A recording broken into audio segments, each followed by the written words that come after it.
इसको लेके गलत भी कमेंट करते हैं, लेकिन हमको कोई फ़र्क नहीं पड़ता। मैं ऑन द कैमरा भी ये भी बोल रहा हूँ, ये मेला अगर अभी तो थोड़ा देर पहले वही बात हो रहा था, बिल्कुल हो रहा है। ये मेला में अगर किसी का देन है, अगर जो प्लेटफॉर्म जिसको बोला जाता है, तो भैया लोग पहले से करते हुए आए हैं। जो ये भी बताएं कि आप लोग का चैनल के माध्यम से करते हुए आए हैं, ये सेटअप वाले करते हुए आए हैं, तो कहीं ना कहीं वो चीज़ का हमेशा से हमारे नज़र से पर्सनल ऑन द कैमरा भैया को और भी जो सीनियर है, जो राजा साउंड नाम बोले, प्लेटफॉर्म में काम कर पा रहे हैं। बाकी तो हर साल नया नया या अलग अलग जगह से आते रहेंगे, वो अलग बात है। बाकी जितना थोड़ा भी नाम पहचान मिला तो प्लेटफॉर्म भी तो मिलना ज़रूरी है। अगर ये प्लेटफॉर्म ही नहीं रहता तो हम लोग कहाँ से नाम, ये मेरा पर्सनल मतलब रिव्यू है। इस भैया हमारे जवाब कोई माई का लाल नहीं दे सकता। मैं बताऊं ना, इसका जवाब कोई माई का लाल दे ही नहीं सकता, ठीक है ना। ये क्वेश्चन पूरी तरह से 100% है, 2000% गलत है। तो भैया के में भैया में इसका मतलब क्या कमी है? और अगर मैं कह दूँ ये वाले भैया बेस्ट है, तो उनमें क्या कमी है? पहले उनकी कमी पकड़ो, तभी तो बोल सकते हैं। और ऐसा 100% कोई परफेक्ट इंसान नहीं होता कि 100% ये सही है, 100% ये सही है, 100% मैं सही है। 100% आप सही तभी हो सकते हैं जब आप इस दुनिया छोड़ के चल रहे जी जी जी, ठीक है ना। तो क्यों क्यों ये भी रीज़न आता है, क्योंकि ये आपका अगेंस्ट नहीं आएगा, इसीलिए उसके प्रति किसी का कोई क्वेश्चन ही नहीं रहेगा। बिल्कुल, जब बिल्कुल। तक आप जिंदा है आप सही बन ही नहीं सकते। नहीं बन सकता। और सीखने की कहते हैं कि सीखने की कभी भैया बहुत मैंने सुना था कि आप हरिद्वार से चले गए फिर मतलब मेरठ और फिर दोबारा आए हो। नहीं उधर से उस दिन को निकले थे, पहले नसीब भाई से मिले थे, और उसके बाद आते आते सुबह हो गया, एमके भाई से मिले। उसके बाद रूटी में रुके थे, प्लस 2 दिन उधर हरिद्वार नहाते, एक दिन तो रात हो गया, रेस्ट लेते नहाने के लिए, उधर से आते आते रात हो गया। उसके बाद आज रेस्ट लेके जो निकले हैं बस मेरठ की। अच्छा, जैसे आप 2 दिन हरिद्वार में रुके, ठीक है, लास्ट ईयर भी आपको टाइम नहीं मिला था कि आप अच्छे से हरिद्वार को देख सकें। इस बार आपको कुछ महसूस हुआ? हमारी गंगा जो घाट है, जो हमारा हर की पैड़ी बोलते हैं, जिसको आपने मुझसे पूछा भी था फोन पे, हर की पैड़ी क्या? मैंने बोला था जो मेन जल जाता है, क्या आप हर की पैड़ी का स्नान किया या कहीं और स्नान, जहाँ पर घंटा घर लगा उससे हर की पैड़ी बोलते हैं? हाँ, हरिद्वार का जो जल पानी उसको छू लिया, मतलब आत्मा को शांति की। अब कहाँ क्या है उसके बाद तो धीरे धीरे पता चला। तो इस बार अच्छा से घूमे, और एक भैया भी थे, धीरज भैया, पाया बताया कि ये मेन है, यहाँ से सबको ज़्यादा महंगे हैं। आपसे बोलूँ, आप तो बच्चे बच्चे हैं, हरिद्वार आ रहे हैं, काफ़ी समय तक आ जाओ। वैसे तो देवभूमि है, यहाँ से शुरू देवभूमि हो जाती है, और आप उत्तराखंड में कहीं चले जाए, चाहे केदारनाथ, बद्रीनाथ, यमुनोत्री, गंगोत्री, कहीं भी चले सब देवभूमि है। अच्छी लगती है उत्तराखंड में सबसे ज़्यादा, उत्तराखंड में पूरे हिंदुस्तान में सबसे प्यारी जगह मेरी जो है वो अपना हरिद्वार, सबसे प्यारा हरिद्वार। और हरिद्वार में भी हर की पौड़ी, इससे सुंदर जगह और इससे अच्छी जगह मैं किसी को नहीं।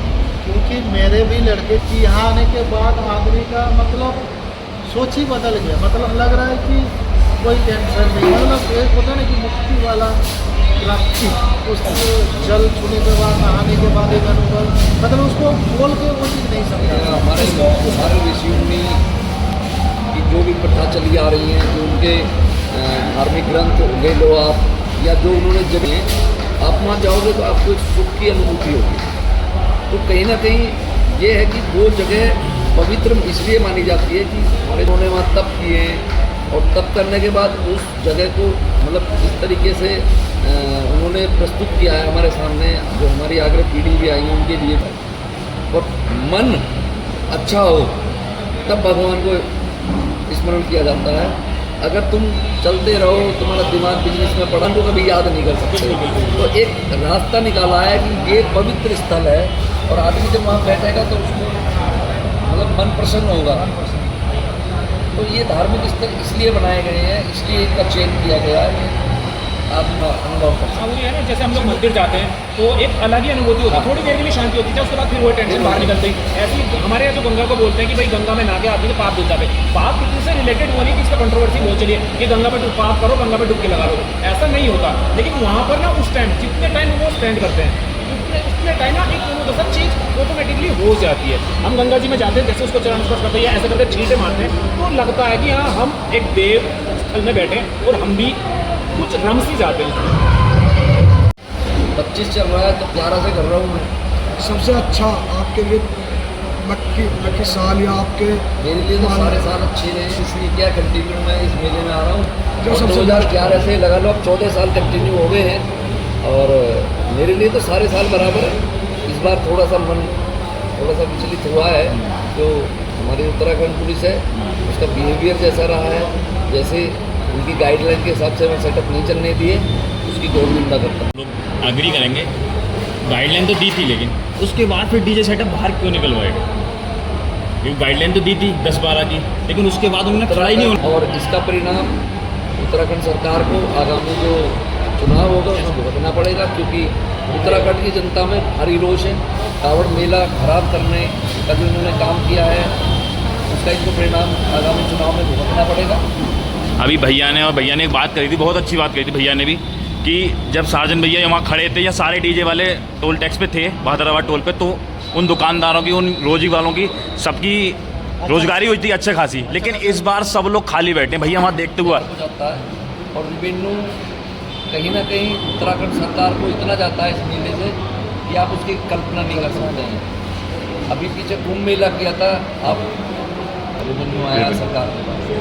तो उत्तराखंड पुलिस को, प्रशासन को, सरकार को, सबको रेवेन्यू चाहिए, लेकिन यात्रा में उनको भक्ति नज़र नहीं आ रही है।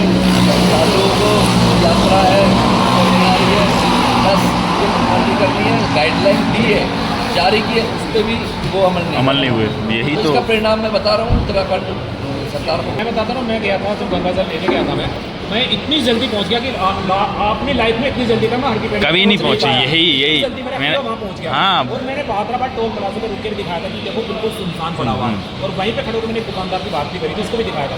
मैंने कहा ये लोग खाली बैठे हैं, जो इतना माल भरा हुआ ना, ये सब खाली बैठे। तो इस पर मैंने जो भैया ना रिवेन्यू शब्द मैंने यूज़ करा था, और GDP की वजह से बोलते हैं हम लोग कि मैंने इससे इफेक्ट पड़ेगा, तो वो पड़ा है, वो रो रहे हैं। और ज़्यादा होगा इसी तरीके से रहा, लेकिन अब यूपी सरकार बधाई की पात्र है और यहाँ कोई दिक्कत नहीं होने वाली है। हमारे माननीय मुख्यमंत्री योगी जी का दिल से धन्यवाद। उन्होंने यहाँ पर गाइडलाइन जरूर दी है, लेकिन गाइडलाइन के हिसाब से कम हमारे जो शिव भक्तों का मनोरंजन तो हो रहा है। गाइडलाइन अपने उत्तराखंड में वो सब जगह 10-12 की थी, लेकिन क्या कर दी, 12-12 कर दी गाइडलाइन। क्योंकि मुजफ्फरनगर जब चौराहे पे सब लोग नाप रहे हैं डंडा लेके, लेकिन उसके बाद भी छूट दे रखी है।